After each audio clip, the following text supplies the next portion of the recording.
عزیز دوستو، حج ایک ایسی عبادت ہے جس میں مالی، جسمانی اور بدنی، روحانی ہر عبادتوں کو جوڑ دیا گیا ہے۔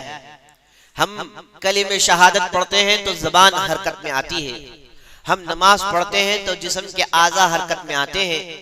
نماز کے لیے ہم پیسے نہیں دیتے، نماز کے لیے مالی تعاون یا پھر مالی چیزوں کی ضرورت نہیں پڑتی، اور زکوٰۃ ادا کرتے ہیں تو اس میں جسمانی چیزوں کی کوئی ضرورت نہیں پڑتی، بلکہ آدمی اگر نصاب سے زیادہ اس کے پاس پیسے ہیں اور اس پیسوں پر 1 سال گزر جائے تو وہ اللہ کے لیے زکوٰۃ نکالتا ہے۔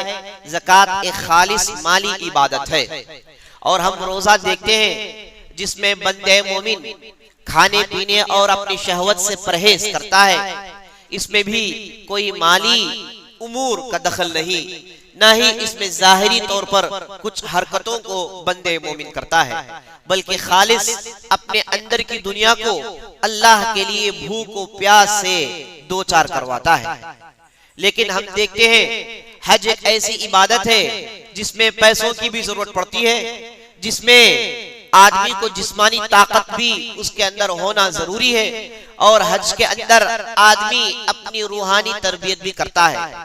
تو مالی، بدنی، روحانی ہر عبادتوں کو اللہ رب العزت نے حج کے اس عظیم عبادت میں جوڑ دیا ہے۔ اس وجہ سے عزیز دوستو، حج ایک بہت ہی عظیم عبادت ہے، بہت ہی بڑی عبادت ہے۔ یہ ہر آدمی کو نصیب نہیں ہوتی، بلکہ انہیں نصیب ہوتی ہے جنہیں اللہ رب العزت اپنی زیارت کروانا چاہتا ہے۔ حج کے بہت سارے مقاصد ہیں۔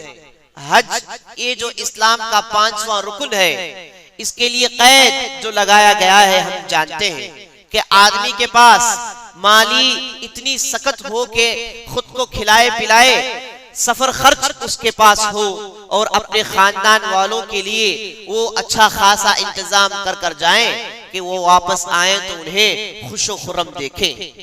اگر یہ قید حج کے لیے لگا دیا گیا ہے تو اس سے معلوم یہ ہونا چاہیے کہ حج ایک ایسی عبادت ہے جس میں آدمی ہو سکتا ہے اپنی زندگی کا آخری سفر کر رہا ہو سکتا ہے کہ آدمی اپنے جگہ واپس نہ آئے۔